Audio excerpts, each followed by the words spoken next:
Herkese merhaba arkadaşlar, kanalımıza hoş geldiniz. Sıkıyorsa boşat. Arzu Sabancı'nın katı kanunlar koyduğu ve bunun aşarsa evlenmelerini kabul etmeyeceğini sosyal medyadan duyurdu. Hande Erçel müstakbel kaynanasına öyle bir cevap geldi ki, ünlü oyuncu Sabancı'nın yaparsan oğlumla evlenemezsin, evlenmiş olsam bile boşatırım diye haber yolladığı ilk kanunu önceden çiğnediği hem de ardından sosyal medyada ilan etti. Hande Erçel Arzu Sabancı'ya sıkıyorsa boşat diye paylaşım yaptı.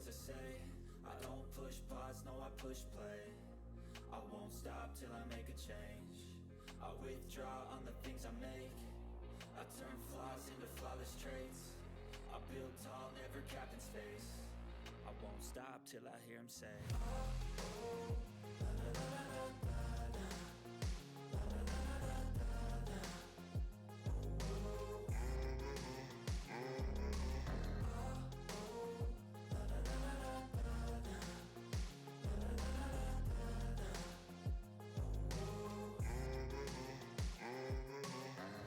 6 a.m. and I'm up again. I got tired